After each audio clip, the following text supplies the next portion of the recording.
नमस्कार, अभिवादन। मैं दुर्गेंद्र चौहान। 2024 चुनाव के लिए लोकतंत्र का महापर्व कल यानी 19 अप्रैल से शुरू हो रहा है। पहले चरण में देश की 102 सीटों पर वोट पड़ेंगे। उत्तर प्रदेश में 8 सीटें, राजस्थान में 12 सीटें और उत्तराखंड समेत 11 राज्यों में कल ही एक ही चरण में चुनाव संपन्न हो जाएगा। इन सबके बीच बीच में ईवीएम का भी सवाल आता रहता है और विपक्षी दल बार बार ये सवाल उठाते रहते हैं। आज भी कांग्रेस के नेता प्रियंका गांधी ने कहा कि अगर ईवीएम सेट नहीं हुई तो 180 में सिमट जाएगी बीजेपी। उनके भाई राहुल गांधी कहते हैं कि 150 पार करना मुश्किल हो जाएगा। विपक्षी दल क्या मेंटली ये प्रेशर बनाते हैं या अपनी गलती को छुपाने की बात करते हैं? क्योंकि नरेंद्र मोदी तो यही कहते हैं कि जब ये लोग मुझे गाली देने लगे तो समझो कि मैं जीत रहा हूं, और जब ये ईवीएम को कोसने लगे तो शर्तियां ये मान लो कि मेरी सरकार बन रही है। लेकिन इन सबके इतर एक बहुत बड़ा तबका ये है, और अब ये बात गांव गली चौपाल चबूतरे पर भी होने लगी है। ये लोग कहते हैं, आरोप लगाते हैं, वो पब्लिक के लोग हैं, उसमें पॉलिटिकल लोग भी होते हैं, वो कहते हैं कि जो मुख्य धारा का मीडिया है, टीवी है, सोशल मीडिया है, उसके जरिए भारतीय जनता पार्टी एक परसेप्शन क्रिएट करती कि इस बार इतनी सीटें, और फिर जब गड़बड़ी के बाद नतीजे आते हैं, ऐसा आरोप लगाते हैं कि फिर उसी के अनुरूप वो सीटें आती हैं तो कोई चौंकता नहीं है। अगर अचानक कहीं बीजेपी की ज़्यादा सीटें आ जाएं और वो प्रचंड बहुमत से जीत जाए तो लोगों को संदेह होगा। तो ये संदेह ना हो इसलिए पहले मीडिया चैनल्स के जरिए भूमिका बनाई जाती है। ऐसे आरोप विपक्षी दल और अब चौक चौबारों चौराहों चबूतरों पर भी इस तरीके की चर्चा विपक्षी मानसिकता के लोग इस बात को करने लगे हैं। हकीकत क्या है? बहुत बार सुप्रीम कोर्ट और इस बात को कह चुका है। आज भी सुप्रीम कोर्ट में सुनवाई थी। सुप्रीम कोर्ट ने कहा कि जो ईवीएम की गड़बड़ियां हैं वो चुनाव आयोग ठीक कराए, लेकिन जो टिप्पणी आई है उसने ये भी कहा है कि बैलेट से चुनाव कराना संभव नहीं है। सभी ने देखा है कि बैलेट किस तरीके से लूटते थे। तो ऐसा लग रहा है ये फैसला सुरक्षित हो गया है, लेकिन ऐसा लग रहा है कि अब इसमें बहुत कुछ उस तरीके का नहीं, कोई बहुत बड़ा नहीं होने वाला है। और पहला चरण चूंकि कल है ही, पहले चरण की वोट पड़ जाएंगे 102 सीटों पर, तो अब ये सवाल बहुत कोई मायने रखता नहीं है कि अब क्या होगा, गिनती होगी नहीं होगी, सब कुछ तो सेट हो गया। आज शाम तक सारी चीजें सेट हैं। सेट का मतलब विपक्ष जो सेटिंग की बात करता है वो नहीं। चुनाव की सारी व्यवस्थाएं सेट हो गई हैं, वोट कल पड़ जाएंगे, तो अब इन सब चीज़ों के कोई मायने नहीं बचते हैं। लेकिन बड़ा सवाल यही है कि क्या हर बार जब चुनाव आएगा तो यही विपक्ष ईवीएम कार्ड खेलेगा या कोई सबूत भी पेश करेगा? या बीजेपी के लोग कहते हैं कि जब हारते हैं या हारने की पूरी प्रबल आशंका होती है तो वो ईवीएम चिल्लाने लगते हैं। तो आज मंथन में यही सवाल कि आया मतदान ईवीएम पर घमासान।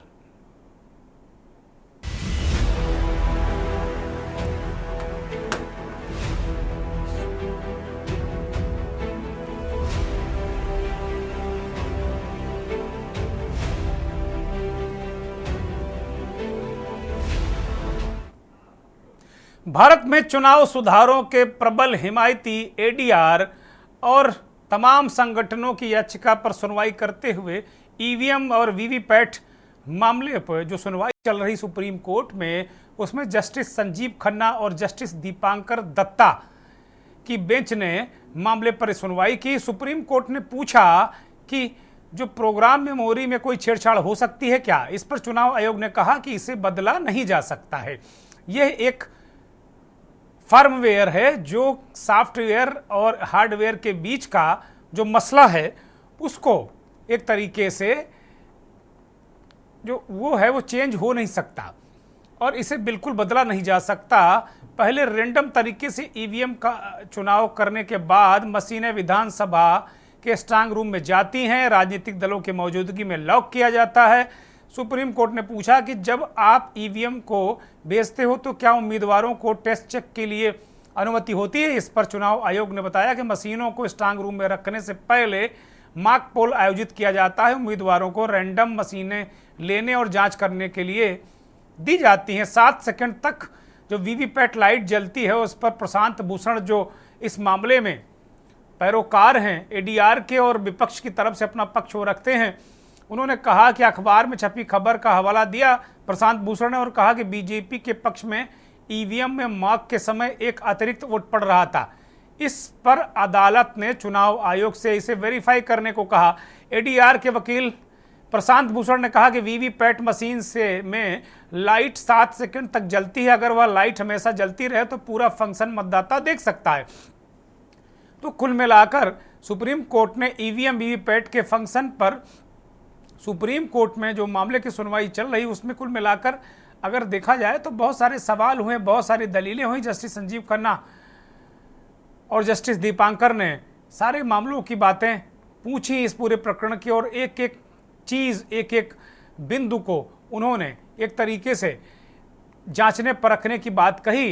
राजनीतिक दल और एडीआर इस बात को लेकर लगातार शक सुबह कर रहा है कि वास्तव में वोट अगर पड़ता है तो वो बीजेपी को ही जाता, कोई किसी को वोट डाले। मोदी सरकार ने सुप्रीम कोर्ट में सीजेआई के सामने भी पूर्व पीएम मनमोहन सिंह की तारीफ और तमाम चीज़ें इस तरह की कही थी, लेकिन कुल मिलाकर अगर देखा जाए तो स्थिति परिस्थिति और बहुत सारी चीज़ें अगर हुई हैं तो ईवीएम में बहुत छेड़छाड़ क्या संभव है क्या नहीं संभव है इस पर सवाल हुआ। लेकिन सुप्रीम कोर्ट ने सीधे तौर पर इसे नहीं माना कि ये अब देश में ईवीएम से चुनाव नहीं हो या वीवीपैट की सारी गिनती हो, इस पर कोई बात हुई नहीं है। अब कल से चुनाव का महायज्ञ शुरू हो जाएगा लोकतंत्र का, तो 9 दिन चले 2.5 कोस वाला मामला है। पूरा विपक्ष तमाम संगठन इस बात को कहते रहे, लेकिन अब चुनाव उसी पैटर्न पर होगा जैसा पहले होता था। बीजेपी के डायरेक्टर हैं उस कंपनी में जो कंपनी ईवीएम के सॉफ्टवेयर तैयार करती है, उनकी देख रेख करती है। ये आरोप लगातार विपक्ष के लोग लगाते रहे हैं और इन आरोपों को पूर्व मुख्य चुनाव आयुक्त कुरैशी साहब ने भी बहुत गंभीर माना था, लेकिन इन पर कोई बात करने को तैयार है नहीं। प्रियंका गांधी ने एक न्यूज़ चैनल से बातचीत करते हुए, एक समाचार एजेंसी से भी बातचीत करते हुए उन्होंने जो बातें कही हैं वो आपकी स्क्रीन पर हैं। प्रियंका गांधी कहती हैं अगर देश में ऐसा चुनाव कराया जाए जहां ईवीएम में गड़बड़ी ना हो तो 180 से ज़्यादा सीटें बीजेपी और उसका गठबंधन नहीं जीत सकता। जिस आधार पर वह कह रहे हैं कि इस बार 400 पार उन्हें अच्छी तरह मालूम है, उन्होंने पहले ही कुछ शरारतें की होंगी तभी उन्हें पता है कि 400 से ज़्यादा सीटें मिल रही हैं।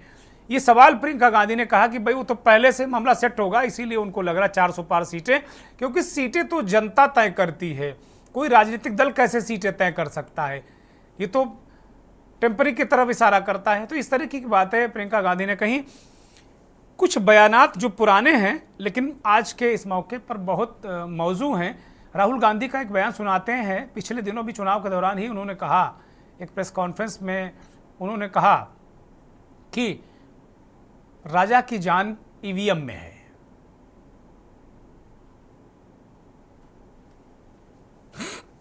से लड़ रहे हैं, एक शक्ति से लड़ रहे हैं। अब सवाल उठता है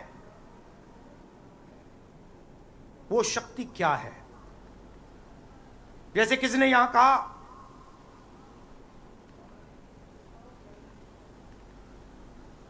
राजा की आत्मा ईवीएम में है। सही है, सही है, राजा की आत्मा ईवीएम में है।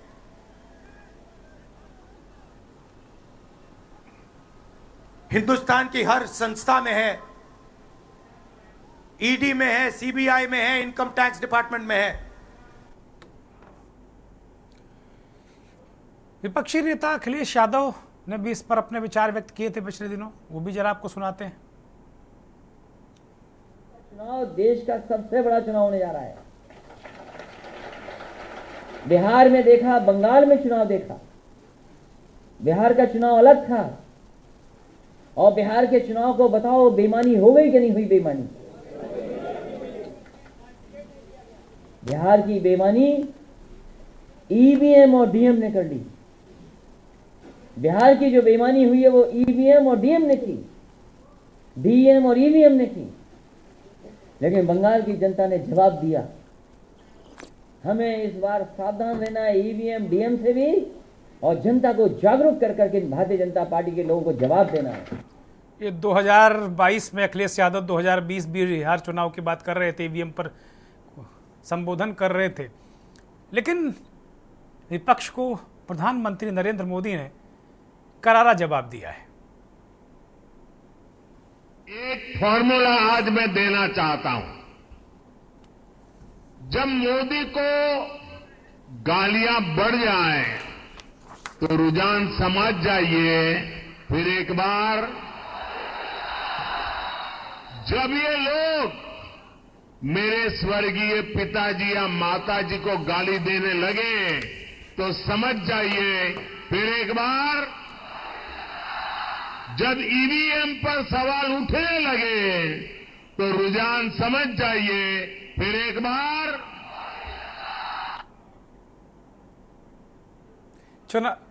चुनावी सभा में मोदी कह रहे हैं कि अगर ईवीएम पर सवाल उठे या मुझे गालियां दी जाने लगे तो मोदी सरकार, और ईवीएम पर सवाल उठे तो 400 पार। और विपक्ष कह रहा है कि आपने कुछ सेटिंग की होगी, तभी जनता का मत आने से पहले आप कह रहे हैं 400 पार। मसला बड़ा टेढ़ा है। लेकिन सुप्रीम कोर्ट में याचिकाकर्ताओं की जो सुनवाई हो, उसकी तरफ से वकील निजाम पासा ने दलील देते हुए कहा कि यह व्यवस्था होनी चाहिए कि वोटर अपना वीवीपैट स्लिप बैलेट बॉक्स में खुद डाले।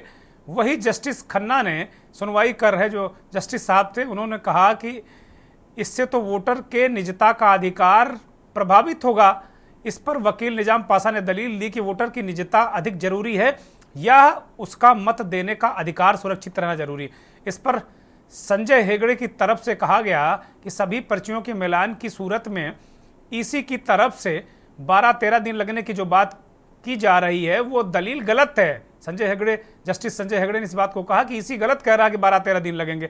7 सेकेंड तक जो पर्ची जलती है, जो लाइट जलती है, माफ कीजिएगा, उस पर प्रशांत भूषण ने केरल के अखबार में जो खबर छपी उसका हवाला दिया और बहुत सारी बातें उन्होंने की हैं। तो ये मामला बुरी तरीके से उलझा हुआ था, लेकिन अभी भी ये सुलझा नहीं है। शक सुबह के बीच, दावों प्रतिदावों के बीच कल 2024 के चुनाव के पहले चरण के लिए वोटिंग शुरू हो जाएगी। और जो चीज़ें हैं, जो शंका है, समाधान है, वो फिलहाल अब दफन ही रहेंगे। कम से कम इस चुनाव में इन शंका समाधान का कोई मकसद कहीं कुछ दिख नहीं रहा है, क्योंकि चुनाव आयोग भी इस बात को बार बार सुप्रीम कोर्ट में कह चुका है कि अब ये कहीं कुछ गड़बड़ी होती नहीं है। विपक्ष के लोग खामखा हल्ला मचाते रहते हैं। मेहमानों का साथ हमें मिल गया है, कुछ मेहमान हमारे साथ जुड़ गए हैं। सुनील सिंह, सुप्रीम कोर्ट के बहुत ही वरिष्ठ अधिवक्ता, हमारे साथ जुड़े हैं। सुनील जी, स्वागत, धन्यवाद, आभार। संदीप दुबे, भारतीय जनता पार्टी के नेता, हमारे साथ जुड़े हुए हैं। संदीप जी, स्वागत, धन्यवाद। कांग्रेस के नेता अनिल शर्मा हमारे साथ जुड़े हैं। शर्मा जी, आपका भी बहुत स्वागत। और इस देश के जाने माने वरिष्ठ पत्रकार, विश्लेषक, संपादक आलोक भदौरिया जी भी हमारे साथ जुड़े हैं। बहुत स्वागत, बहुत धन्यवाद, बहुत आभार। चूंकि सुप्रीम कोर्ट में आज इस मसले की सुनवाई हुई, तो मैं आज मंथन को शुरू करूंगा सुनील सिंह से। सुनील जी, मैं आपके पास आ रहा हूं। सुनवाई के दौरान बहुत सारी दलीलें हुई, जैसा कि मैंने अभी जो हम लोगों तक खबर आई वो तो हमने पढ़कर जनता को बता दी। जो सुप्रीम कोर्ट की तरफ से कहा गया, जो दलील देने वाले वकीलों ने भी कहा कि भाई मताधिकार ज़्यादा सुरक्षित रहना चाहिए कि निजता का अधिकार, भाई वोट ही लूट जाएगा तो निजता आप धरे रहिए। बहुत सारी चीज़ें हुई, लेकिन मैं नट सेल में जरा ये जानना चाहता हूँ, हमारे दर्शक भी सुनील जी आपसे जानना चाहते हैं कि चूंकि अब कल तो वोटिंग शुरू हो जाएगी, कल से पहला चरण है, कल वोटिंग हो जाएगी, देश की 102 लोकसभा सीटों पर वोटिंग है, तो क्या अब ये पूरा मामला फिलहाल 2024 में दफ नहीं रहेगा? कहीं कोई ऐसी चीज़ें नहीं नज़र आती कि इसमें कोई सुप्रीम कोर्ट की तरफ से चीज़ आती कि नहीं भाई ये गलत है या ये सही है, या सारे मामले खारिज, जो चुनाव आयोग कह रहा वही सही है? सुनील जी। जी, मैटर सब जुडिस है। अगर मैटर जजमेंट के लिए रिजर्व है तो भी उसको विचाराधीन मानेंगे, और सुप्रीम कोर्ट या हाई कोर्ट में कोई भी मुकदमा अगर विचाराधीन है तो उस पर पब्लिक टिप्पणी करना या ये उसके एक हद के बाहर जाना हो सकता है, या उनकी न्यायिक प्रक्रिया में हस्तक्षेप हो सकता है। अब टूथ एंड नेल इसको लड़ा गया है, दोनों तरफ से बड़े स्ट्रांग आर्ग्यूमेंट किए गए हैं, और इसमें सबको अच्छा जजमेंट चाहिए। तो सुप्रीम कोर्ट सारे पॉइंट को पढ़ समझ करके और समय से जजमेंट देने में समय लगेगा। और इस पर लॉ ये है कि कोई भी जजमेंट जब रिजर्व होता है, सुप्रीम कोर्ट का जजमेंट है, उसको 6 महीने के अंदर दे देना चाहिए। लेकिन ये मुद्दा 6 महीने का नहीं है, आपने राइटली बोला, ये इनफ्रक्चुअस हो जाएगा। अब ये माननीय न्यायमूर्ति महोदयों पर है कि ये अपने डिस्क्रिप्शन का पावर करके, और वो जनता के लिए, आपके लिए, हमारे लिए जल्द से जल्द कब इसका जजमेंट दें। और एक बात और भी है कि जब दरवाजे पे बारात आए तब उस वक्त मिठाई फल फूल लेने नहीं जाना चाहिए। जब हमको मालूम है कि मेरे बेटी की शादी होने वाली है तो कम से कम 1 महीना पहले, 6 महीना पहले हमको सारे इंतजाम कर लेने चाहिए। जब पिछला चुनाव इसी प्रक्रिया से हुआ, और ये कोई आज पहली बार बात नहीं उठी है, मैं निष्पक्ष होकर बात कर रहा हूँ, तो ये सारी चीज जब ये प्रेजेंट गवर्नमेंट जीत करके आई उस वक्त ये पिटीशन डाल देते, आपको समय से जजमेंट मिल जाता। कहीं कुछ दफन नहीं हुआ है। अगर देश में इस वक्त निष्पक्ष और सबसे बेहतरीन कोई परफॉर्म कर रहा है तो इसमें हमको लगता है कि आप हमसे और हमारे सारे पैनल के मित्र और सीनियर लोग एग्री करेंगे कि supreme court is the best. आज जो भी जीने का सहारा है हर किसी को सुप्रीम कोर्ट से। निश्चित तौर पर सुप्रीम कोर्ट जिंदाबाद। हम तो इस मंच से कह रहे हैं, के न्यूज के इस मंच से करोड़ों दर्शकों को कह रहे हैं सुप्रीम कोर्ट जिंदाबाद, क्योंकि बिल्कुल आपने कहा कि जीने का सहारा सुप्रीम कोर्ट, आसरा, सहारा, उम्मीद निश्चित तौर पर हुई है। और इस देश में बहुत सारे लोग जो निराश होते हैं माहौल को देखकर, ठीक है, हर आदमी अपने अपने तरीके से हताश, निराश, खुश प्रसन्न होता है, लेकिन आपने कहा कि जीने का सहारा, मैं सहमत हूं जी। जी बताएं और पूछें कुछ। सुनील जी आप कह रहे थे, अपनी कोई बात कंप्लीट करिए, बीच में मैंने इंटरवीन किया आपको। Sorry sir. जी हाँ, तो ये मैटर जीवित है, कोर्ट सजग है, कोर्ट गार्जियन है, कोर्ट पेरेंट है डेमोक्रेसी की, और कोर्ट में आस्था रखें और जरूर आपको बेहतरीन से बेहतरीन इसमें मिलेगा। ठीक बात जो है। कुछ हमने पढ़ा देखा या सब कुछ देखा, जो इलेक्शन कमीशन वो किसी पार्टी का नहीं है, किसी के पॉकेट में नहीं है। और ये जब प्रक्रिया आई वीपैट की, इसमें आईआईटी के प्रोफेसर, डिफेंस रिसर्च ऑर्गेनाइजेशन के ऑफिसर, इसमें देश के नामी गिरामी बुद्धिजीवी, तकनीकी एक्सपर्ट, उन लोगों ने ये सारी चीजें निकाली है। और अगर ये हैकिंग होता तो ये गवर्नमेंट जब आई पावर में, प्रेजेंट गवर्नमेंट, क्या उस दिन ईवीएम इस्तेमाल नहीं हुआ? उस दिन कैसे आ गई बीजेपी पावर में अगर ईवीएम हैक हो रहा था? और हाँ, इससे पहले लोगों ने क्यों नहीं हैक कर लिया? और अभी कश्मीर से कन्याकुमारी तक बीजेपी नहीं जीती है, और न राजस्थान से लेके कलकत्ता, वेस्ट बंगाल तक। पार्ट ऑफ स्टेट में बीजेपी है, पार्ट में नहीं है। इस तरह के यह सब राष्ट्र को कमजोर करने के आर्गुमेंट लेके नहीं आना चाहिए। ठीक बात है, ठीक बात है। Strike a balance between allegation and आपको देखना चाहिए कि ये डेमोक्रेसी का एक बहुत बड़ा उत्सव है। और जो पॉइंट्स उन्होंने दिया है, ये प्रिंटर है, इसमें कोई सॉफ्टवेयर नहीं डाला जा सकता है। ये तो कहानी देखिए, ये है कि गांव में हुआ, कानपुर में हुआ, मेरठ में, कि एक मुंह नोचवा आया, वो नोच के चला गया। अरे कहाँ आया, किधर गया, समझ में नहीं। लेकिन सुनील जी, आपने बहुत अच्छा आपने प्रकरण छेड़ दिया। लेकिन वो मुंह नोचवा, मैंने उस वक्त उस मुंह नोचवा को रिपोर्ट किया था कई शहरों में जाकर। इतना आतंक था उस मुंह नोचवा का कि लोग छतों से कूद जाते थे। मुंह नोचुआ मारे ना मारे, लेकिन उनकी जान चली जाती थी, छतों से कूद जाते थे। और मैंने अपनी आंखों से देखा है, मैंने अपनी आंखों से देखा है लोगों के चेहरे पर स्पॉट, जैसे नोचा जाता है ना उस तरीके स्पॉट। और जौनपुर के एक डीएम साहब उस वक्त थे, चूंकि विषय प्रवर्तन होगा, लेकिन चूंकि मुंह नोचुआ का आपने जिक्र कर दिया है तो मैं उसको बता देता हूं। उन्होंने बाकायदे एक रिसर्च करके बताया कि साहब एक मुंह नोचुआ नाम का कोई है मसला, और बाकायदे उन्होंने अपने जिले में लोगों को बताया था कि इस तरह के कोई ऑब्जेक्ट दिखे तो उसको वो करिए। तो वो मुंह नोचुआ भी एक तरीके से आज तक पता नहीं चल पाया। तो क्या हम लोग माने कि इसको भी मुंह नोचुआ मान के हम लोगों को भूल जाना चाहिए? ये फियर किया जा रहा है ताकि निष्पक्षता में कमी हो। अब हम वोट देने जाएंगे और आप हमारे दिमाग में ये डाल देंगे कि हमारा वोट मिसयूज हो जाएगा, हो सकता है नंबर ऑफ वोटिंग कम हो जाए, हो सकता है कि हम अपने बायस्ड पूर्वाग्रह, human brain is not blank page नहीं है, ह्यूमन ब्रेन में हमेशा कोई ना कोई कलर दाग होता है। अगर आप बस किसी को पूर्वाग्रह कर दीजिए तो हो सकता है इसके अदर आर्गुमेंट भी हैं कि आप हमारे राष्ट्र को कमजोर करने की भी कोशिश कर सकते हैं। ठीक बात है, ठीक बात है। मैं सुनील जी मैं आपको रोक रहा हूँ, फिलहाल आपको रोक रहा हूँ। मैं अनिल शर्मा के पास जाऊंगा। अनिल शर्मा, आने वाला सुनील जी, जो बाकी आवाजें हैं बंद की जाएं और जो साथी हैं वो आवाजें अपनी बंद कर लें, जो स्पीकर है वही बोले।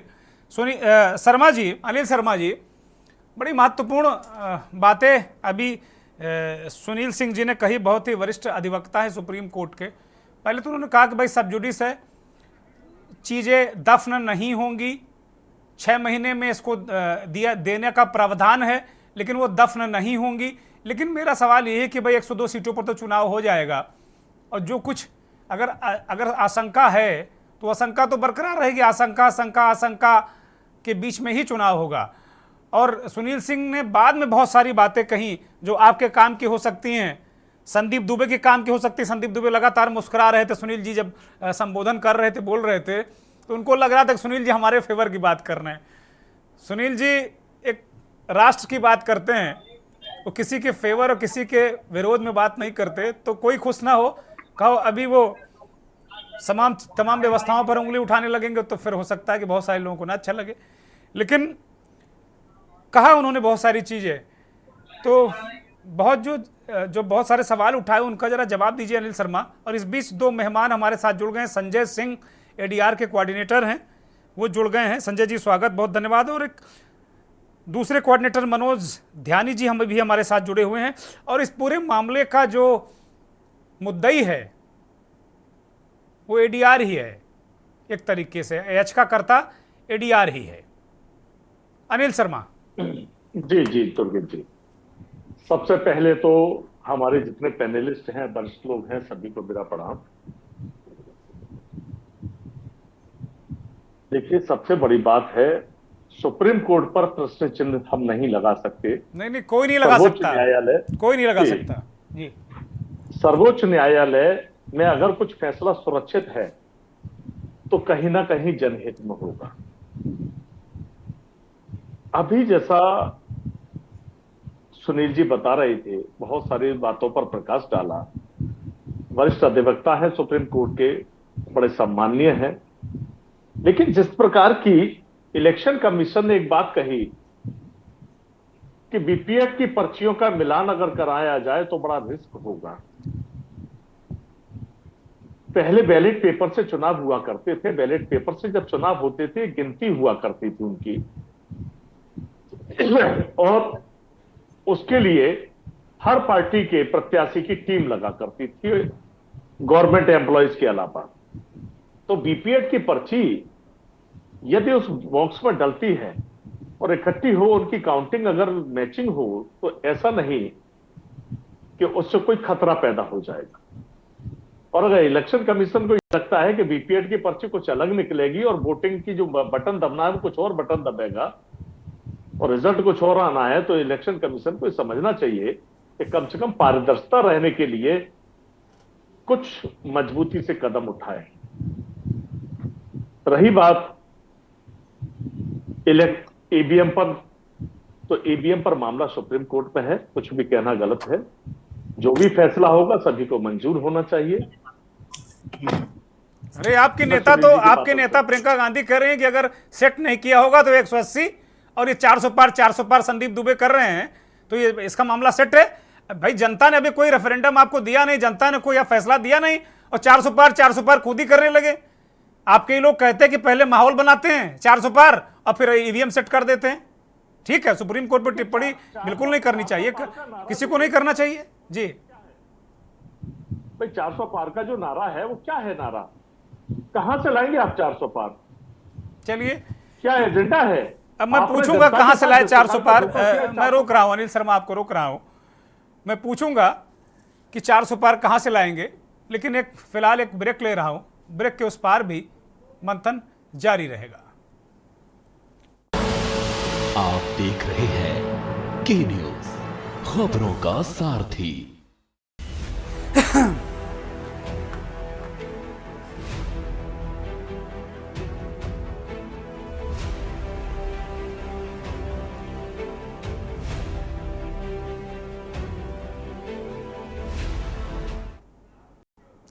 आया मतदान, ईवीएम पर घमासान। मंथन लगातार हम इसी विषय पर कर रहे हैं और एडीआर की जो याचिका थी उस पर सुनवाई करते हुए सुप्रीम कोर्ट ने ये पूरा ईवीएम और वीवीपैट का मसला, इस पर अपना निर्णय सुरक्षित कर लिया है। इसलिए हम उस पर कोई ना तो चर्चा कर सकते हैं और ना ही कोई इस तरह की बात कर सकते हैं। लेकिन ईवीएम को लेकर राजनीतिक दल जो सवाल उठाते रहे उसको लेकर बहुत सारी बातें हुई हैं। सुप्रीम कोर्ट के वरिष्ठ अधिवक्ता सुनील सिंह ने इस बात को जोर देकर कहा कि भाई पिछले बार अगर चुनाव के बाद ही आप याचिका दाखिल कर देते तो अब तक फैसला आ जाता, कहाँ थे अब तक? ये बड़ा सवाल है। संदीप दुबे हमारे साथ भारतीय जनता पार्टी के नेता जुड़े हुए हैं, उनकी तरफ रुख करते हैं। संदीप दुबे, लगातार ये कहा जाता है कि भाई आप लोग सेट कर लेते हो, उसके बाद फिर परसेप्शन बनाते हो मीडिया के जरिए, अब की बार 400 पार, अब की बार 500 पार, और फिर वही रिजल्ट दे देते हो। ये अब चर्चा केवल राजनीतिक दलों तक नहीं है। अब जो आपकी विचारधारा के खिलाफ लोग हैं वो अब चौक चौबारे चौराहे चबूतरे तक में इस बात को कहते हैं कि गुरु सेट कर लेते हैं ये, और उसके बाद फिर हम लोगों को गरियाते हैं कि आप लोग लगातार ये बताते रहते हो मीडिया वाले कि 400 पार 400 पार 400 पार, वही 400 पार हो जाता है। वही मध्य प्रदेश में हुआ, वही राजस्थान में हुआ, वही आगे हुआ। इस तरीके की बातें अब चर्चा भी होने लगी। संदीप दुर्गेश जी, विपक्ष सही कह रहा है, हमने सेट कर लिया। राम मंदिर पे देश की जनता सेट है, हमारे साथ है। सीए पे सेट है, नई शिक्षा नीति पे सेट है, धारा 370 पे सेट है, 3 तलाक पे सेट है, जीएसटी लाए उस पे सेट है, महिलाओं को खुले शौच से मुक्ति दी उस पे सेट है, महिलाओं को जहरीले धुएं से मुक्ति दी उस पे सेट है, गरीबों के सिर पे प्रधानमंत्री जी ने छत दिया इस पे सेट है, करोड़ों लोगों को जल से पानी दिया उस पे सेट है। देखिए, विपक्ष जो भी कहता रहता है, विपक्ष का काम है कहना। ये बताइए कांग्रेस क्यों नहीं दिल्ली में सेट है, कांग्रेस क्यों नहीं यूपी में सेट है, कांग्रेस क्यों नहीं बिहार में सेट है, कांग्रेस क्यों नहीं झारखंड में सेट है, कांग्रेस क्यों नहीं पश्चिम बंगाल में सेट है? अरे तुम तो सेट ही नहीं हुए किसी के साथ, क्योंकि विपक्ष का काम था कम से कम सरकार की जो भी योजना केंद्र सरकार की जनता तक पहुंच रही है, सही पहुंचे नहीं पहुंचे, उसको चेक एंड बैलेंस करने का वो काम किया नहीं। तुमने क्या किया? जो सत्य बोले इस देश में, सत्यवद धर्मचर्य, यानी सत्य बोलो, धर्म सम्मत कर्म करो, ऐसा प्रधानमंत्री भारत को मिला। तुमने उसको 5 साल नहीं 10 साल से सिर्फ बुराई बुराई बुराई, उसको गाली दो, उसकी माँ को गाली दो, उसके बाप को गाली दो, और गाली देने के अलावा कुछ बचे तो समय हमेशा बुराई करो। एक बात मैं दुर्गेश जी कह के अपनी बात भी समाप्त करूं, मैं लंबा नहीं चलूंगा। देखिए, किसी भी देश और समाज में अगर समाज जीवित है तो इसलिए है कि अब चुनाव भारत में पर्व की तरह होता है। और मैं ठीक है, जो लोग कोर्ट गए, जो लोग विपक्ष में हैं, अगर पर्व है तो पर्व पे तुम उंगली उठाओ, ठीक है, आलोचना करो वो भी ठीक है, कोर्ट कचहरी जाओ वो भी ठीक है, लेकिन तुम जो हिमाचल जीते तब कैसे वो ठीक रहता है, और अगर बीजेपी कहीं जीत जाती है तो कैसे बेठीक हो जाता है। तुम मध्य प्रदेश पहले जीते थे, राजस्थान भी कभी तुम्हारे पास था उसी ईवीएम से, कभी छत्तीसगढ़ भी तुम्हारे पास था, तब ठीक था। जब हम जीत गए, जनता ने हमें वोट दिया तो वो बेठीक हो गया। तो मुझे लगता है कि मन स्थिति जो संतुलन बिगड़ गया है, उस संतुलन को ठीक करने की जरूरत है, और जनता सबको संतुलित करती है। ये देश ऐसा है कि यहाँ सत्य की सबको चिंता है। एक आम घर में चले जाइए, एक गृहिणी भी सत्य की चिंता करती है। तो इसलिए झूठ का जो व्यापार विपक्ष ने शुरू किया है, उस व्यापार को बंद करने का काम सुप्रीम कोर्ट कर देगी। मैं बार बार एक और बात कहता हूं, बहुत अच्छी बात सुनील जी ने कहा एक अधिवक्ता होने के नाते कि मुझे उसके फैसले पे कोई टिक्का टिप्पणी नहीं करनी चाहिए, लेकिन एक विषय जरूर है, श्रेष्ठ कर्म, हम सबके अच्छे बुरे कर्म से हमारा राष्ट्र प्रभावित होता है, हम सबको श्रेष्ठ कर्म करना चाहिए। हो सकता है, मैं ये नहीं कहूंगा कि जो चुनाव आयोग है उसमें अच्छे लोग होंगे तो बुरे लोग नहीं होंगे, अच्छे बुरे सभी लोगों से लोकतंत्र चल रहा है, इसको सहज स्वीकार करने की जरूरत है। लेकिन ये जरूर चिंता का विषय है कि विपक्ष ये कुछ समय कुचक्र रच रहा है और वो मान के बैठा हुआ है कि मेरा हार निश्चित है, तय है, और 400 की जो गारंटी है यशस्वी प्रधानमंत्री जी की, वो देश में चल रही है। मैं फिर बार बार ठीक है। और इसलिए विपक्ष तथा कथित षड्यंत्र में फंसा हुआ है। अभी उसे जाके जनता को बताना चाहिए, कोई बुराई करनी चाहिए, भाजपा की आलोचना करनी चाहिए। वो सुप्रीम कोर्ट में जाके ईवीएम का रोना रो रहा है, अरे जनता वोट देगी तो ईवीएम में आ ही जाएगा ना साहब। ठीक है संदीप, एक छोटा सा रिएक्शन, फिर मैं आलोक जी के पास जाऊंगा। अनिल शर्मा जल्दी से 5 सेकंड का रिएक्शन, मैं इससे ज्यादा नहीं लूंगा, बोलिए। देखिए, अभी बहुत बातें कही हमारे संदीप दुबे जी ने कि महिला सशक्तिकरण की बातें, महिलाओं पर अपराध हो रहे, नौकरी मिल नहीं रही, पेपर लीक हो रहे, कमाई हो नहीं रही है, महंगाई बढ़ रही है, दुकानदारी ठप है, किसानों पर लाठी चल रही है, युवाओं पर लाठी चल रही है। बात करते हैं महिलाओं को, जिस प्रकार से महिलाओं पर अत्याचार हो रहे हैं, देश की जनता सारा देख रही है। रही बात कहा किस तरह से व्यवस्था है, ये सारी चुनाव की व्यवस्था को इन लोगों अरे ने वो देखा, संदीप हमने यही तो देखा। कह रहे हैं कि आप ये बात भी नहीं बता पाए नीचे तक, ये तो दिक्कत है। टीवी में बैठ के बता दोगे, आपके नेता भाषण दे देंगे, ये बात नीचे तक नहीं पहुंचा पाए, नहीं वरना आप बहुत अपर हैंड में होते। आलोक भदौरिया जी की तरफ रुख करूंगा।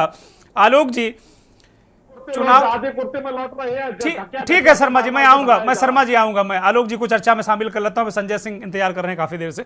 आलोक जी, एक तरीके से सुप्रीम कोर्ट ने यह निर्णय सुरक्षित कर लिया है, उम्मीद है, हम सब उम्मीद करते हैं कि जल्दी आ जाए। पहले चरण का चुनाव कल होगा। इन सबके आलोक में आप किस तरीके से चीजों को देख रहे हैं आलोक जी? धन्यवाद दोगेंद्र जी। पूरे वीवीपैट के मामले में या ईवीएम के मामले में सिर्फ एक ही तर्क है जो चुनाव आयोग की तरफ से दिया जा रहा है। पहला कि आप इसको गंगा की तरह, गीता की तरह पवित्र मान लें। हमने जो कर दिया, जो मशीन हमने कर ली, वो बिल्कुल सही है, इसमें कुछ भी नहीं हो सकता। दुनिया इधर से उधर हो जाए लेकिन मशीन इधर से उधर नहीं होती है। पहला तर्क चुनाव आयोग का ये। दूसरा तर्क ये है कि वीवीपैट की गिनती, वीवीपैट से जो मशीनों का मिलान है वो संभव नहीं है, उसमें चुनाव के नतीजे बहुत देर में। तो मैं इन दो पहलू हैं पूरी बहस का। बहस चाहे तर्क चाहे कोई भी दे, मुद्दे केवल दो ही ईवीएम को लेकर। तो हम पहले मुद्दे पे आ जाते हैं। ईवीएम बड़ी पवित्र है, गीता से ज्यादा पवित्र है। कोई भी मशीन कितनी पवित्र हो सकती है, तो इसको समझने के लिए एक हमको वैज्ञानिक दृष्टिकोण अपनाना पड़ेगा कहीं भी, किसी भी समस्या में। अब वैज्ञानिक दृष्टिकोण के अलावा थोड़ा सा आप इसमें वो भी आ जाएंगे, क्योंकि आपके यहाँ दो वकील हैं। देखिए, एक वकील साहब के तो मुझे पीछे कुछ लॉ की किताबें भी दिखाई दे रही हैं। तो महत्वपूर्ण चीज ये है कि न्याय होना नहीं महत्वपूर्ण, न्याय होते दिखना भी महत्वपूर्ण है। तो पहले जो पहलू है उसका मैं यही एक जवाब दूंगा, न्याय होना नहीं, न्याय होते दिखना भी जरूरी है। अब सवाल है कि अगर न्याय होते दिखना भी जरूरी है तो इतना दुराग्रह क्यों? दूसरा एक पहलू है कि इसमें गिनती नहीं हो सकती, संभव नहीं है, बहुत समय लग जाएगा, सारी चीजें लग जाएगी। बिल्कुल सही है, मैं मान लेता हूँ इसी चीज से। तो लेकिन 2000 कितना समय लगेगा? 2 दिन, 4 दिन, 5 दिन, ठीक है, हम लौट के आ जाते हैं। 2004 में 4 चरणों में सिर्फ 20 दिन में भारतीय लोकतंत्र का सबसे बड़ा उत्सव मनाया गया था, जिस समय अटल जी प्रधानमंत्री थे। सिर्फ 20 दिन में चुनाव हो गए थे सारे, ये रिकॉर्ड है। फिर उसके बाद 2009 में देखिए 27 दिन में, 2019 में आपके 39 दिन में हो गए थे। तो भाई जब 39 दिन में जब हो सकते हैं तो आपने 4 दिन क्यों बढ़ाए, 43 दिन क्यों किया? वही तो भारत है, वही जिले हैं, उतनी ही कॉन्स्टिट्यूंसी है, और सड़कें तो उसके और अच्छी बन गई होंगी। यानी स्टाफ को इधर चुनाव के जो लोग लगे हैं, चुनाव के जो मतदान कर्मी हैं, और दूसरा जो पैरामिलिट्री जो भी है, मतलब सुरक्षा बल है, जो दोनों को इधर से उधर ले जाने में 2019 के मुकाबले में आपका इंफ्रा तो बढ़ा है ना। इंफ्रा सुधरा है, तो यानी तो आपने 4 दिन क्यों लिए? एक इसका भी एक जवाब होना चाहिए। और दूसरा, मैं तो ईसीआई का, आप लोग वीवीपैट की बहस की बात करते हैं, मैं तो ये दूसरी बात करना चाहूंगा कि क्या चुनाव आयोग को ये नहीं पता था कि मई में कितनी गर्मियां होंगे? तो आपने 7 चरण में क्यों जा रहे हैं?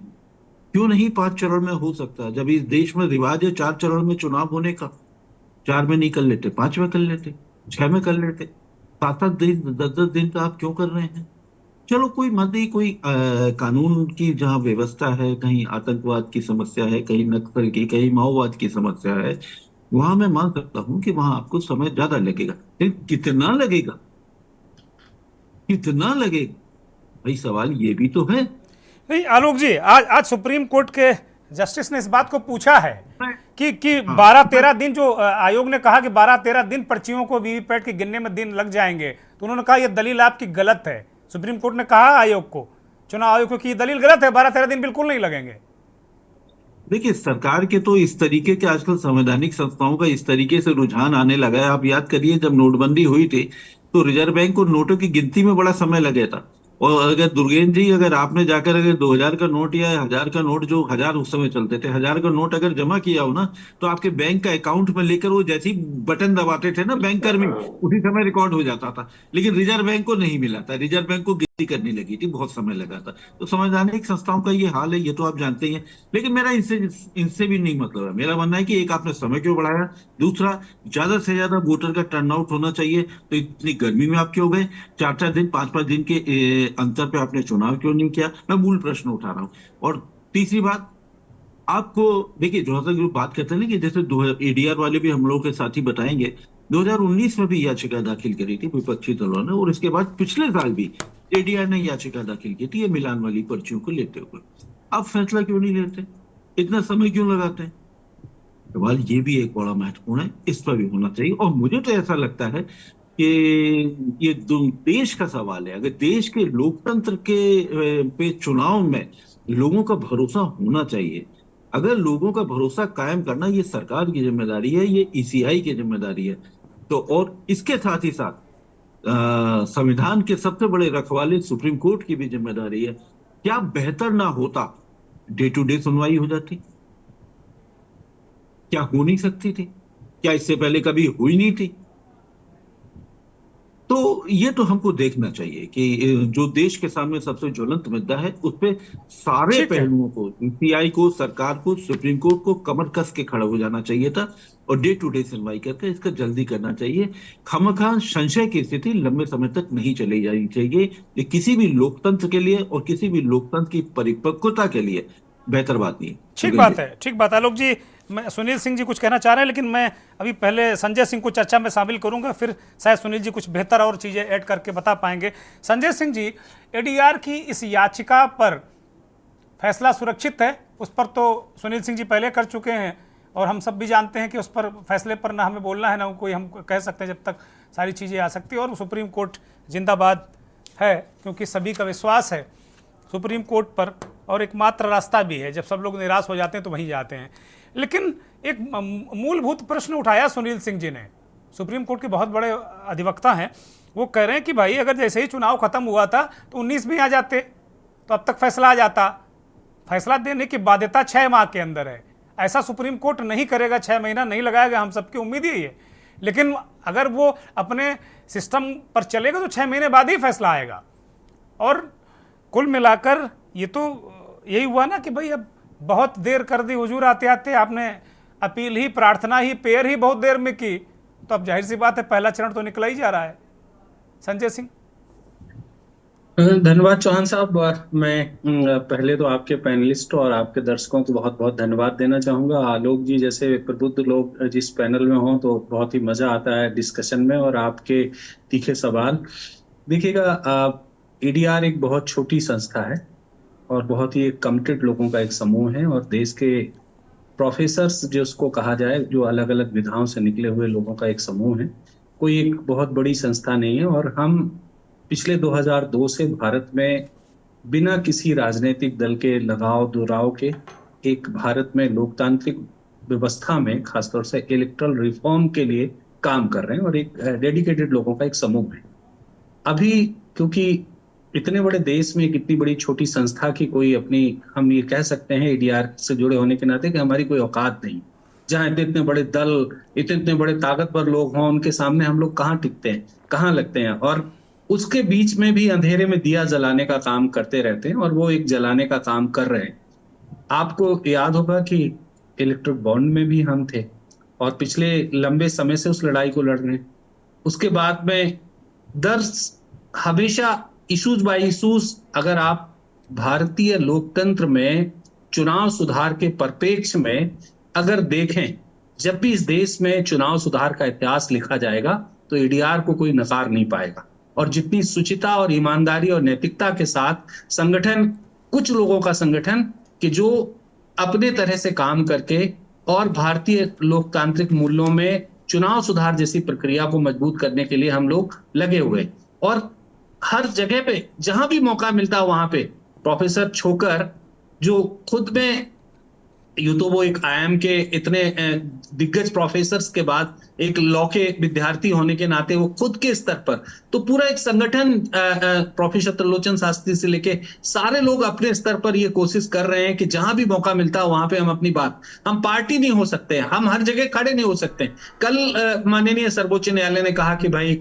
ये बहुत असंभव चीजें हैं और आप ऐसे कर रहे हैं, तो हम कहीं नहीं, हम भी इस भारत के नागरिक हैं और हमारी संविधान के प्रति पूरी आस्था है, और हम लोग डे वन से ये मानते हैं, एडीआर ये मानता है कि संवैधानिक मूल्यों पे हमें भरोसा है, और उसी के साथ में ना हम किसी दल के कहने पे कि भाई ये दल हार गया तो उनके कहने से हम चले जाएं। लेकिन जब देश में कोई मुद्दा बहुत ही कॉन्क्रीट, जिसको कहते हैं समसामयिक, जो बहुत ही ज्वलंत मुद्दा होता है, इस समय एक बड़ी बहस आ रही है, और उस बहस को लेके हम लोग पहले, हमारे काम करने का तरीका है, हम लोग पहले विमर्श लेते हैं, विमर्श के बाद लगता है कि यह आम मतदाताओं के बीच का भी मुद्दा हो सकता है क्या, इस तरह की कोशिश करने के बीच में हम लोग ये जाने की कोशिश करते हैं। एडीआर पहले भी जा सकता था, लेकिन उससे पहले कुछ और मुद्दे थे जिन पे हमने ध्यान आकृष्ट कराया माननीय सर्वोच्च न्यायालय का। अब हम यहाँ पे गए हैं, और यहाँ पे भी हमें भरोसा है कि माननीय सर्वोच्च न्यायालय जो भी फैसला देगा वो हम सबके, राष्ट्र के हित में होगा, देश के हित में होगा, मैं इतना कह सकता हूं। लेकिन हमारे काम करने के जो 3 ढंग हैं,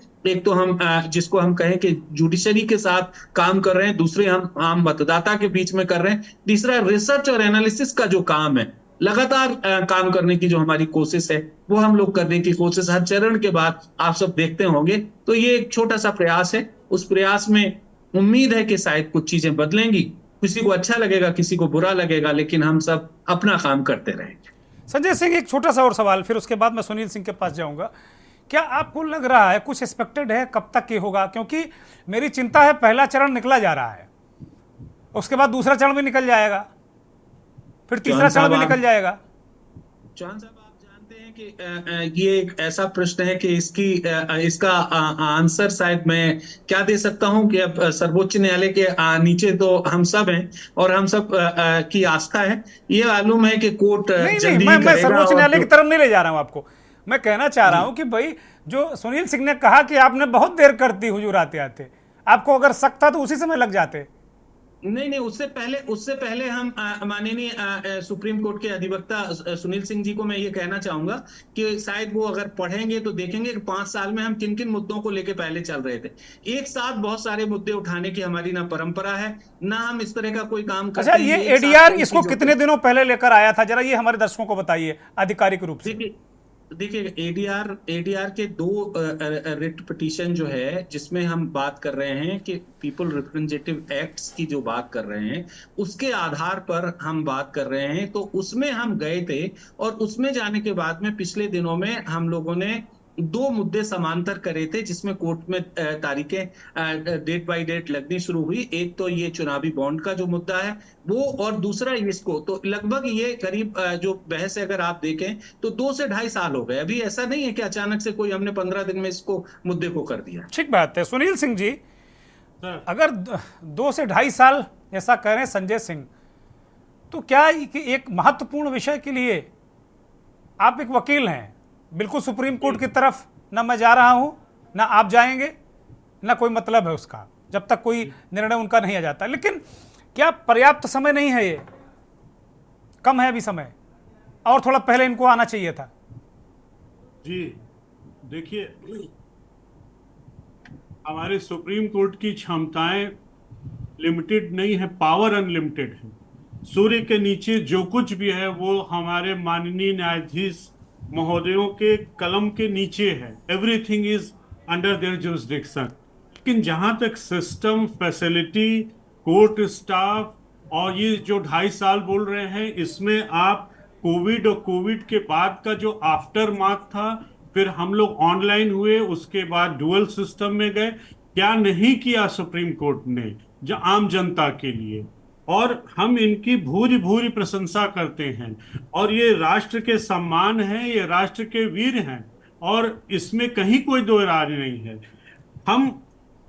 हमारा ये कहना है कि सुप्रीम कोर्ट की जो पेंडेंसी है, एक एक माननीय जज साहब को एक दिन में 70, 80, 100 फाइलें पढ़ करके, हर रोज की मैं बात कर रहा हूं, पढ़ करके उसका जजमेंट देना होता है। और कभी कभी एक मैटर में 10 पार्टी 20 पार्टी भी होती हैं। एक एक फाइल में हजार पेज के प्लीडिंग्स जजमेंट आते हैं। तो कहने वाले का कुछ नहीं जाता, सुनने वाले कमाल करते हैं। कौन ढूंढे जवाब, दर्दों में लोग सिर्फ सवाल करते हैं, किसी शायर ने कहा है। अब मैं एक छोटा सा जवाब दूंगा बड़े भैया जो आलोक जी ने कहा है, उनसे क्षमा मांगते हुए, उनको प्रणाम करते हुए। देखिए, जो इन्होंने कहा कि समय क्यों लग रहा है, तो हम अपने छोटे ज्ञान और बुद्धि से, ये जो इलेक्शन कमीशन ने आर्गुमेंट दिया है, मैं जनता के लिए बता रहा हूं। 2014 में हमारे पास 61.4 करोड़ वोटर थे, और आज की डेट पे 97 करोड़, लगभग 100 करोड़ वोटर रहेंगे। इसलिए 2-4 दिन ज्यादा लग सकता है।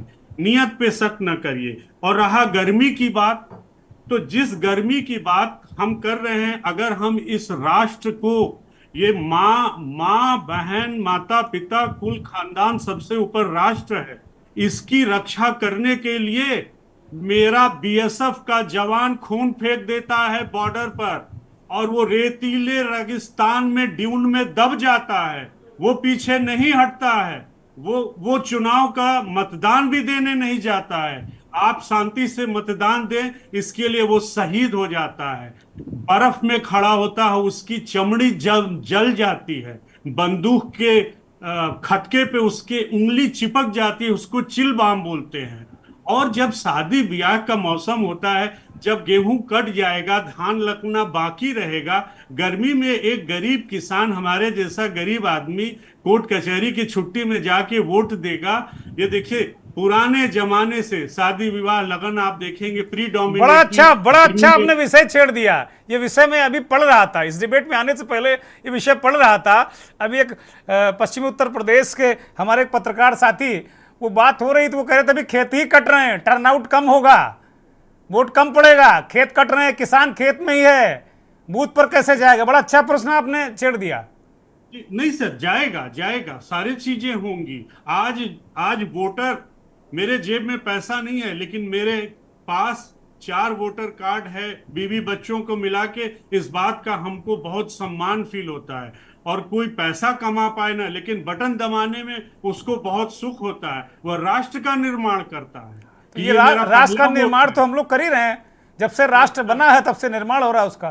जी हाँ, लेकिन ये जितने भी हमारे पैनलिस्ट हैं, इन सभी लोगों ने बहुत अच्छी बात कही है, और आपके माध्यम से हमको लगता है कि सरकार जरूर इसको सुनेगी, और माननीय उच्चतम न्यायालय भी सुन रही है, इन लोगों के जरिए सुन रही है, मीडिया को भी देख रही है। तो हमें लगता है कि हमें पॉजिटिव होना चाहिए। एक चीज हमेशा याद रखिए, बायस किया जाता है। फॉरेन कंट्री के कुछ गुप्त ताकतें हैं जो कहानी कह के निकल जाती हैं कान में। हर everyone is working very hard, सुबह से लेके शाम तक हर कोई काम कर रहा है। तो ये चुनाव हो रहा है, मैंने तो एक बड़ा छोटा सा आर्गुमेंट लिया, किसी के पक्ष में नहीं। क्या पूरे भारत में सिर्फ भगवा रंग है आज की डेट में? एक भाई साहब कह रहे थे कि अरे एक दुपट्टा ही तो है केसरिया, जरा सा धक्का मार दो पूरा नीला हो जाएगा। हमने देखा है, ये भी तो एक कलर है, ये भी एक कलर है। गलत कहां? राष्ट्र, अच्छा सुनील जी, राष्ट्र को रंगों में क्यों सीमित करते हैं हम लोग? ये तो बहुरंगी राष्ट्र है हमारा, गुलदस्ता है, न भगवा, न हरा, न नीला, न पीला। मैंने सुना हमको तकलीफ। एक चीज मैं कहता हूं, आपका शक कितना भी गंभीर हो, वो प्रमाण का स्थान नहीं ले सकता। सुप्रीम कोर्ट को आप कभी भी कमेंट नहीं कर सकते। अगर आप कोई नहीं कर रहा, कोई नहीं कर रहा। सुप्रीम कोर्ट को किसी ने कमेंट किया? I am concluding. अगर हमारे भैया ने, ये एडीआर वालों ने और इन लोगों ने अगर प्रमाण दिए हैं तो निश्चित ही इनकी बात जजमेंट में आएगी और सुप्रीम कोर्ट सबके साथ न्याय करेगा। अगर प्रमाण आपने दिए हैं, टेक्निकल प्रमाण दिए हैं, अब जो यहाँ पे मेरे पास टेक्निकल प्रमाण है कि ये प्रिंटर मशीन है, इसमें आप कुछ नहीं इंसर्ट कर सकते। अच्छा, उसमें एक सिस्टम है, फॉल एरर है। अगर लाइट जल्दी ज्यादा देर तक जलती है, उसमें कट ऑफ टाइम है। आप जनता सुनील को जी, गुमराह बहुत विशद विषय है, इस पर बहुत लंबी बहस चल रही है। और जो टेक्नोलॉजी ऐसी ऐसी आ गई है कि इस पर तो हम लोग कोई कमांड कह ही नहीं सकते। माननीय चुनाव आयोग जो कह रहा उसको सरमाथे पर, सुप्रीम कोर्ट जो कहेगा वो भी सरमाथे पर, लेकिन टेक्नोलॉजी के मामले में कोई दावा नहीं कर सकता इस देश को लेकर। अब संदीप दुबे, मैं संदीप दुबे को ले लेता हूं। सुनील भाई, अब चूंकि संदीप दुबे को थोड़ा समय लेता हूं, फिर मैं फाइनल करूंगा। संदीप दुबे, जो सबसे ज्यादा ईवीएम पर सवाल इसलिए उठता है कि आपकी पार्टी के डायरेक्टर, जहां सॉफ्टवेयर बनता है, जहां मेंटेनेंस होता है, आप सब बैठाए हुए अपने डायरेक्टर पार्टी के, इसलिए लोग और थोड़ा संदेह कर रहे हैं। और विपक्ष इस बात का प्रचार भी कर रहा है कि भैया ये सब वही डायरेक्टर हैं, सब सॉफ्टवेयर सब गड्ढ मड्ढ कर देते हैं, गाँव में चबूतरों में के गुरु गड़बड़ कर देते हैं। सब ये गड़बड़ ना करें तो ये हो जाएगा। संदीप, देखिए, बहुत मुश्किल है सभी को खुश रखना। चिराग जलाते ही अंधेरे रूठ जाते हैं। क्या बात है, क्या बात है। आज तो दोनों वकील आज बिल्कुल शायर वकील आ गए हमारे डिबेट में। वाह वाह। आलोक जी को सुन रहा था और संजय भाई को भी सुन रहा था। अच्छी बात है, कम से कम जो कांग्रेस न कर सकी, जो लेफ्ट नहीं कर सका, जो ममता दी नहीं कर सकी, जो लालू यादव जी नहीं कर पाए, जो अरविंद केजरीवाल भाई नहीं कर पाए, वो एडीआर कर रही है इस देश के अंदर। मैं उसको साधुवाद दूंगा। आलोक जी को भी साधुवाद दूंगा कि उन्होंने वैचारिक तौर पे ये सोचा कि चेक एंड मैट लोकतंत्र में होना चाहिए। और लोकतंत्र की यही खूबी है, हम सब हंसते भी हैं, जीते भी हैं और एक दूसरे का उपहास भी उड़ाते हैं, लेकिन ये लगना चाहिए कि लोकतंत्र में सत्य की जीत हुई। और मैं फिर अपनी बात जल्दी से समाप्त करके ये बात कह देता हूं कि हम सबके अच्छे बुरे कर्म से राष्ट्र प्रभावित होता है। हम सबको मिलकर अपने देश समाज के लिए अच्छा सोचना, अच्छा करने की आवश्यकता है। और संजय भाई, आपको भी धन्यवाद, साधुवाद। और सुप्रीम कोर्ट जो फैसला लेगी, हमारे देश में एजेंसियां हैं या दुर्गेंद्र भाई हैं, हम सब लोग अपने अपने स्तर पे बेहतर समाज के लिए करने की कोशिश करते हैं। और आपको कहीं लगता है कि सिस्टम में कोई खामी है, तो हम सब लोग मिलकर इस सिस्टम को ठीक करने के लिए अच्छी बात, लड़ाई लड़ेंगे। अच्छी बात। ये सपना प्रधानमंत्री जी का है, ये पूरा होगा और 2047 में भारत विश्व गुरु होगा। ये भी सपने में आप शामिल हैं हमारे। ठीक बात है। संजय जी, एक छोटा सा कमेंट। संजय जी। जी, मुझे लग रहा है कि बहस बहुत अलग तरह के डायरेक्शन में है और समय की बाध्यता है। मैं कह सकता हूं कि जो अभी संदीप दुबे जी कह रहे थे, मैं उनसे अपने को सहमत करता हूं। और कि माननीय सर्वोच्च न्यायालय के तरफ सबकी आस्था है और वो आस्था रहनी चाहिए, क्योंकि इस देश में आखिर हम सबके लिए बहुत ही सम्माननीय है। हम सब उम्मीद करते हैं कि भारत के लोकतंत्र के लिए और चुनाव सुधार के लिए अच्छा जजमेंट आएगा। ठीक बात। आलोक जी, अंतिम टिप्पणी इस कार्यक्रम की। जी, अनम्यूट करिए आलोक जी।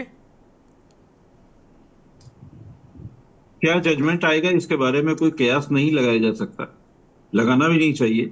लेकिन मेरा मानना यह है कि अगर कोई संदेह है लोकतंत्र में तो उसको दूर करना चाहिए। ये बहुत जरूरी है और इसको टालना नहीं चाहिए। इसीलिए मैंने कहा था डे टू डे सुनवाई में भी कोई फर्क नहीं है, कोई आफत नहीं आ जाएगी। 140 करोड़, दुनिया का सबसे बड़ा लोकतांत्रिक देश, उसमें संशय की एक सुई की भी गुंजाइश नहीं होनी चाहिए। एक शेक्सपियर ने बड़ा अच्छा लिखा था, वो हैमलेट के ऊपर है कि सीजर की पत्नी के ऊपर भी कभी शक नहीं होना चाहिए। अंग्रेजी में बड़ा अच्छा मुहावरा है, मैं उसको हिंदी में करके बोल रहा हूँ। तो जब इतने बड़े, जब सबने कह दिया, सारे लोगों ने कह दिया, तो मेरा मानना है कि मैं उसी पे यकीन करना चाहूंगा। संशय किसी भी स्थिति में 0.01 भी नहीं होना चाहिए। बहुत शुक्रिया आलोक जी, बहुत शुक्रिया मनोज ध्यानी जी, आलोक भदौरिया जी, सुनील सिंह जी, संदीप दुबे, अनिल शर्मा, और बहुत बहुत धन्यवाद, आभार करोड़ों दर्शकों का जो के न्यूज़ को देखते हैं, हमारे इस खास कार्यक्रम मंथन को अपना आशीर्वाद देते हैं, अपना स्नेह देते हैं। लेकिन सबसे बड़ा सवाल और एक अपील भी जाते जाते इस कार्यक्रम में कि कल मतदान है पहले चरण का। उत्तर प्रदेश समेत देश की 102 सीटों पर मतदान है। सोच समझकर अपने मूल मुद्दों को ध्यान में रखकर इस देश के निर्माण के लिए, मूल मुद्दों के निर्माण के लिए, दवाई, पढ़ाई, सिंचाई, कमाई, मूल मुद्दे जो आपके हैं उन पर ध्यान रखते हुए, या आप जैसा राष्ट्र का निर्माण चाहते हैं उनको ध्यान में रखते हुए वोट जरूर डालने जाइए। इसमें कोई कृपा करके हीला हवाली मत कीजिए, क्योंकि आपके वोट से एक वोट से इस देश का निर्माण होगा। ये धारणा छोड़ दीजिए कि मेरे एक वोट से क्या हो जाएगा। नहीं, आपके वोट से ही बहुत कुछ हो जाएगा। बहुत बहुत धन्यवाद। नमस्कार।